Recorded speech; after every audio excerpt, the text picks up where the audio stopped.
ग्राम प्रधान को सबक कैसे सिखाएं कि गांव की अधिकांश जनता ग्राम प्रधान से पीड़ित रहती है और वोट की गंदी राजनीति करता है कि वह घूसखोरी करता है, चोरी बेईमानी मक्कारी करता है। कि ग्राम प्रधान द्वारा कई जगह दिखा दिया जाता है कि उसने नाली बनवाई है, खंजा बनवाया है, आरसीसी रोड बनवाई है। एक्चुअल में वह विकास कार्य वहाँ पर हुए ही नहीं होते हैं और वह उसका पैसा निकलवा लेता है। उन ग्राम प्रधानों को डरने की बिल्कुल भी ज़रूरत नहीं है जो चोरी बेईमानी मक्कारी नहीं कर रहे हैं और अपना काम सुचारू रूप से कर रहे हैं। अगर आप चोर हैं ही नहीं तो आपको बिल्कुल भी घबराने की, परेशान होने की ज़रूरत नहीं है। लेकिन वास्तव में अगर आप चोर हैं, बेईमान हैं, मक्कार हैं और अवैध धन उगाही आप अपनी जनता से कर रहे हैं तो बिल्कुल आपको डरने की ज़रूरत है। नमस्कार दोस्तों, मैं आपका मित्र प्रदीप गौ एडवोकेट। दोस्तों, आप लोगों के स्पेशल डिमांड पर आज समाज और न्याय से जुड़े एक बहुत ही महत्वपूर्ण टॉपिक पर चर्चा करने वाला हूं। ग्राम प्रधान को सबक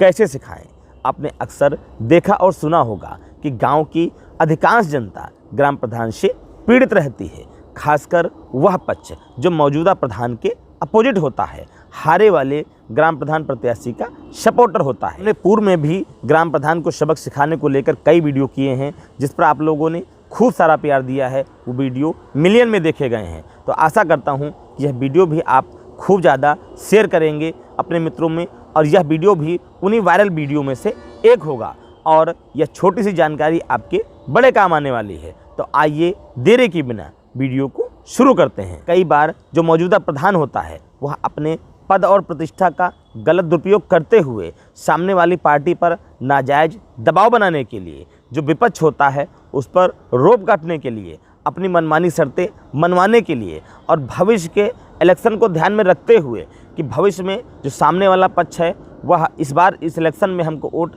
नहीं दिया था तो आने वाले इलेक्शन में उसका वोट हम कैसे लें। वोट की गंदी राजनीति करते हुए लोगों को सताता है, परेशान करता है और कहीं ना कहीं मौजूदा प्रधान होता है तो उसकी बात को कंसीडर भी किया जाता है और थाने में भी उसकी थोड़ी जान पहचान हो जाती है चूँकि गांव का मुखिया होता है। उसका जो एक्चुअल में काम है, जो ग्राम सभा के विकास कार्यों को करना होता है, ग्राम सभा में जो भी कल्याणकारी योजनाएं आती हैं वह जनता तक सीधे पहुंचाना होता है और अपनी ग्राम सभा के विकास कार्यों को सुचारू रूप से करना होता है। उस पर उसका ध्यान ही नहीं जाता है बल्कि वोट की गंदी राजनीति करता रहता है। कभी कभी भाई भाई में या फिर पिता पुत्र में बंटवारे को लेकर, खेती का बंटवारा, घर का बंटवारा या कोई छोटा मोटा विवाद हो जाता है तो एक पार्टी को लेकर तुरंत थाने पहुंच जाता है और उसकी पैरवी करने लगता है और दूसरे पक्ष को दबा देता है क्योंकि उस पक्ष ने इस बार उसको इलेक्शन में वोट नहीं दिया था तो उसके साथ वह भेदभाव करता है, एक तरीके से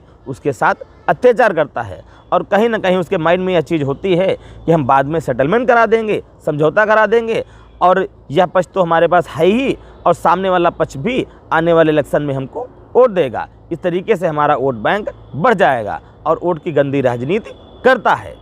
और कई बार आपने देखा होगा कि वह घूसखोरी करता है, चोरी बेईमानी मक्कारी करता है। कई बार जो सरकार द्वारा कल्याणकारी योजनाएं आती हैं, कई बार आवास देने के नाम पर, कई बार राशन कार्ड के नाम पर, कई कल्याणकारी योजनाएं जो आती हैं उनका लाभ जनता तक पहुंचाने के लिए जनता से अवैध धन उगाही करता है, पैसे की मांग करता है, भ्रष्टाचार करता है, करप्शन करता है। और जो आम जनता होती है कहीं ना कहीं उतनी ज़्यादा पढ़ी लिखी भी नहीं होती है और गरीब लोग होते हैं और उनके मन में यह क्वेश्चन उठता रहता है कि मौजूदा ग्राम प्रधान है और ग्राम सभा का मुखिया है और थाने में उसकी अच्छी जान पहचान भी है, थाने वाले भी हमारी बात को नहीं सुनेंगे, हमारी बात को इग्नोर कर देंगे क्योंकि वह काफ़ी पहुंच वाला है, काफ़ी पकड़ वाला है, पैसे वाला है। तो ऐसा बिल्कुल भी नहीं है। आम जनता के लिए बताना चाहूँगा कि सबसे पहले आप अपने हक और अधिकारों को जानें। गाँव की आम जनता होती है वह ग्राम प्रधान के अत्याचारों को चुपचाप सहती रहती है और शोषण का शिकार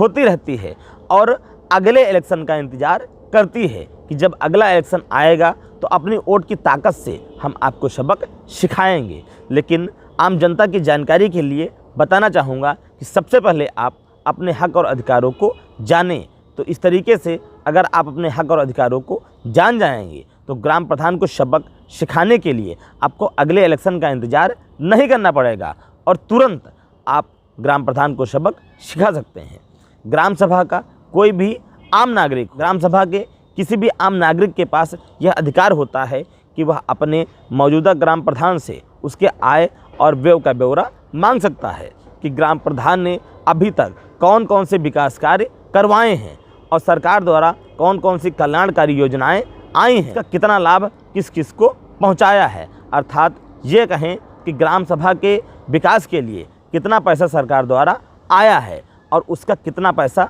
कहाँ पर खर्च किया गया है। क्योंकि कई बार ऐसा देखने और सुनने को मिलता है कि ग्राम प्रधान द्वारा कई जगह दिखा दिया जाता है कि उसने नाली बनवाई है, खड़ंजा बनवाया है, आरसीसी रोड बनवाई है, नल लगवाए हैं, लेकिन एक्चुअल में वह विकास कार्य वहाँ पर हुए ही नहीं होते हैं और वह उसका पैसा निकलवा लेता है। तो इस तरीके से प्रत्येक नागरिक के पास यह अधिकार होता है कि राइट टू इंफॉर्मेशन एक्ट 2005 सूचना का अधिकार अधिनियम 2005 के तहत आप एक RTI लगाकर अपने ग्राम प्रधान से पूछ सकते हैं कि पिछले 2 वर्ष में 3 वर्ष में जो भी समय व्यतीत हो गया है उतने समय में आपके पास ग्राम सभा के विकास के लिए कितना पैसा सरकार के द्वारा आया है और आपने कहां पर खर्चा किया है और कौन कौन से विकास कार्य आपने अभी तक करवाए हैं, पूरा ब्यौरा मांग सकता है। इस तरीके से 1 महीने के अंदर ग्राम प्रधान की यह जिम्मेदारी बनती है कि वह उसका जवाब देगा। और हाँ, उन ग्राम प्रधानों को डरने की बिल्कुल भी ज़रूरत नहीं है जो चोरी बेईमानी मक्कारी नहीं कर रहे हैं और अपना काम सुचारू रूप से कर रहे हैं, अपनी ग्राम सभा का विकास सुचारू रूप से कर रहे हैं, विकास कार्यों पर ध्यान दे रहे हैं और किसी भी प्रकार का भेदभाव अपनी जनता के साथ नहीं कर रहे हैं। अगर आप चोर हैं ही नहीं तो आपको बिल्कुल भी घबराने की, परेशान होने की ज़रूरत नहीं है। लेकिन वास्तव में अगर आप चोर हैं, बेईमान हैं, मक्कार हैं और अवैध धन उगाही आप अपनी जनता से कर रहे हैं और एक दूसरे में लड़ाई लगवा रहे हैं तो बिल्कुल आपको डरने की ज़रूरत है। तो आशा करता हूं यह रोचक और इम्पोर्टेंट जानकारी आपको अच्छी लगी होगी। यदि वास्तव में यह जानकारी आपको अच्छी लगी हो